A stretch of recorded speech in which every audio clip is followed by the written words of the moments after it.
Good afternoon, folks. Here we are at Socialist Sunday yet again. And our guest speaker this afternoon doesn't need any introduction. It's Lubna Spate. We've had her as a guest speaker previously. So over to you, Lubna. Thank you very much for your attendance. Well, hello, and thank you for having me.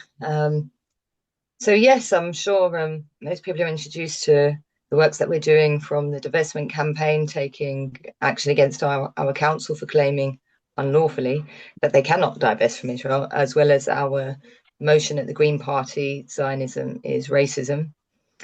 And that sparked a huge round of interest and more so attacks from the right-wing press and a whole load of Zionists, UK LFI, the Israeli embassy, the Israeli minister, British Board of Deputy of Jews, and Keir Starmer's right-hand advisor on anti-Semitism.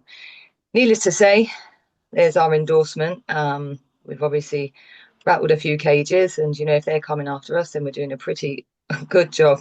It has also unfortunately resulted in threats too. Mostly, it's the scaremongering tactics, typical Hasbro playbook stuff, silencing attempts, smears.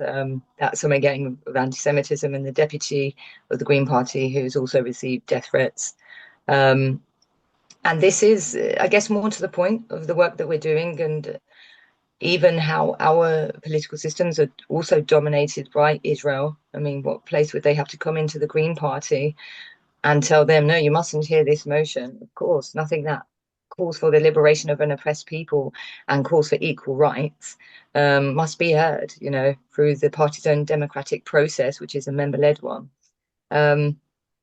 So we've obviously worked exhaustively. We have had lots of support. Most importantly, it is drafted by Palestinians, and also with input and support from our Jewish allies and comrades in IJAN and JMP.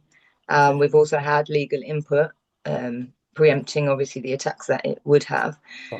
So it's a very comprehensive motion. The main demands are for the party to declare itself anti-Zionist, to support the establishment of a single democratic Palestinian state with equal rights for all and the right of return for Palestinians and their descendants.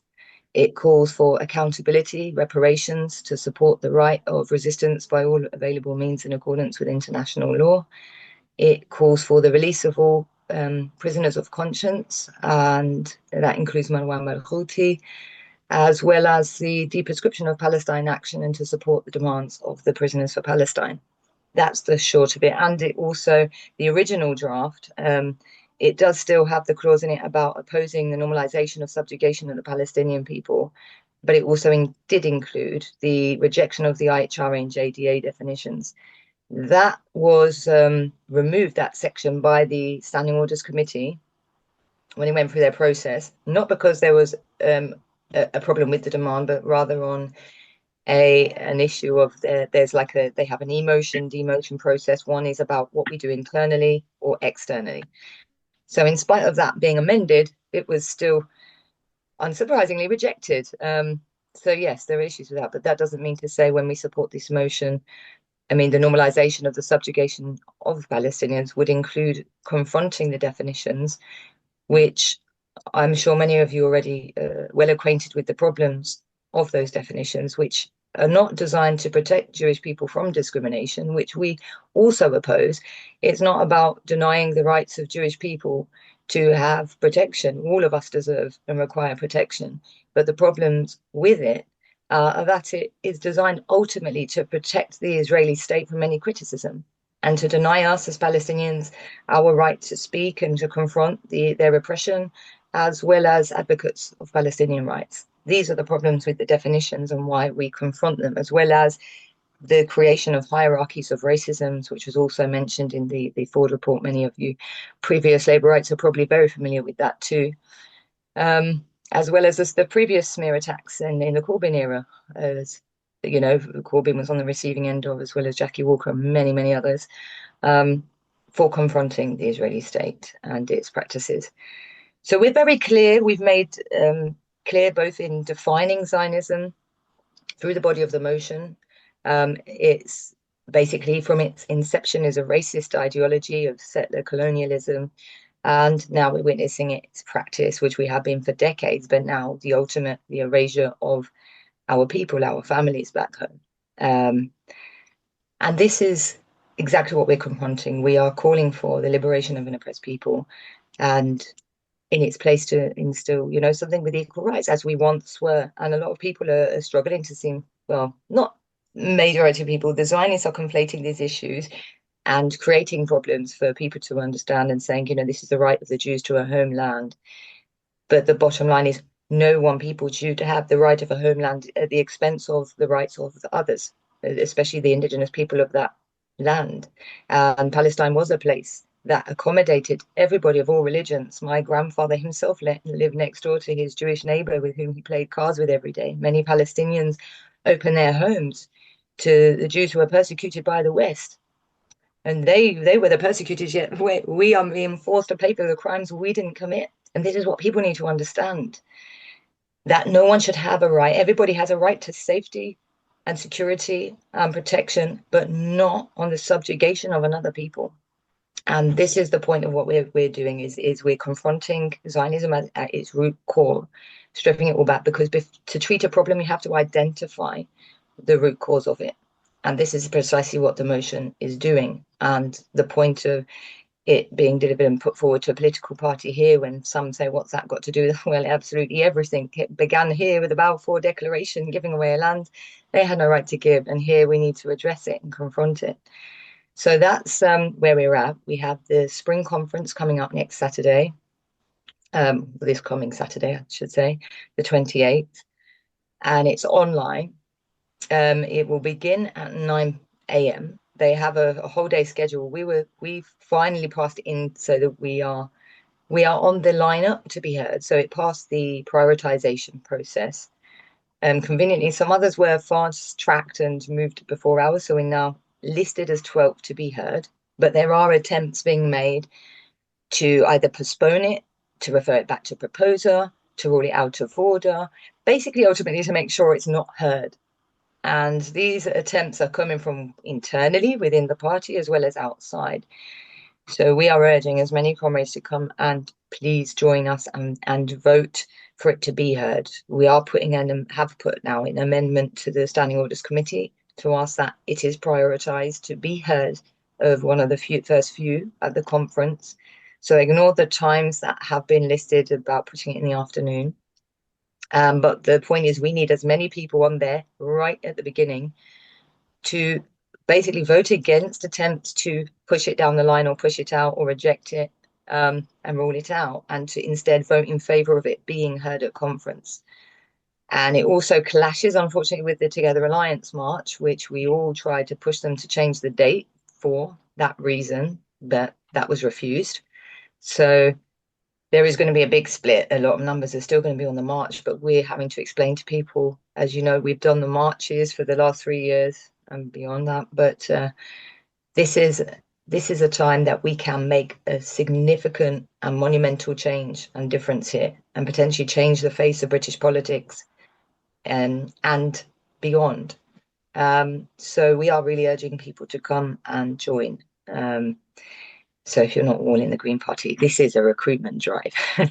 I am not, I had a reluctance like at the beginning to join the party. It was ironic. So my story of getting involved was I was invited as a speaker to present and identify the problems with, they were putting forward a motion already against the IHRA definition to have that change. That this was from some of the Jewish comrades in the party. But a lot of people didn't understand the problems with the JDA. So I came in to talk about that. Then I was asked for support with drafting up the motion. I said, okay, but to do that, you had to be a member of the Green Party.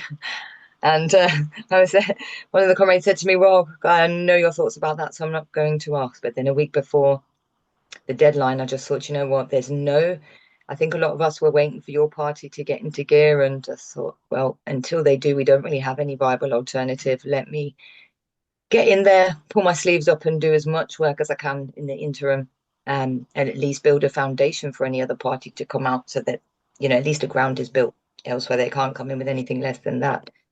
So ultimately, that's why I joined, and I've ended up there now a year working with, and I've met some absolutely brilliant people in the Greens for Palestine group and in other groups who we've really worked very hard, and a lot more people are coming forward, especially now with given the motion and I guess the direction. Since it's the first party to acknowledge that Israel is an apartheid state committing genocide, they've called for the proscription of the IOF as a terrorist agency. They support BDS against Israel. And these were the main sort of grounds that I came in. And when I asked them, well, since you acknowledge Israel as an apartheid state committing genocide, where do you sit? Are you do you take a one or two state position? I was told it's down to the Palestinians to decide. Which, at that point, I thought, well, he wants to live under the boot of their oppressor, right? So I asked to see their policy on that, and it actually stated that it was down to the Israelis and the Palestinians to decide. So now we're having to negotiate the terms of our oppression or liberation with our oppressors. What? I said, okay, so this is where I had discussions with other Palestinians in the party and said, right, this is, I think, where we need to decide. We need to say it and confront the problems here that we're facing. And use the party's process to do that in their democratic sort of exercising of their ways there. And so we drafted this motion, and the short of it is it has now been put, after a very, very long battle, it has reached conference. So we just need to make sure it's heard. And we're very proud of this piece. It has been, obviously, apart from attacked, it has had wide support. And it has brought a lot of our Jewish allies, some who are still in that sort of middle ground, playing catch up and understanding what Zionism is and how, since its inception, it's always been racist. There has been a lot of confusion, and identifying that has been really vital for those who are now starting that journey, because there are some who have already they've begun that from before now. We've got people who were, potentially even previously I in the IOF many years ago, and by seeing and experiencing and understanding, that from the brainwashing, this superiority and the mindset that they had that normalizes Palestinian oppression, they've come to that position to say, no, we absolutely oppose the existence of an Israeli state, and this is not something we can or will justify. And we're hoping that there's others that through this and through the education of this motion will also join us. So it is making impact. The whole point of this motion was ultimately to address the narrative, because again, you cannot confront the problem without addressing the root cause. And so this is not one that's limited to just the Green Party, but we have begun this here.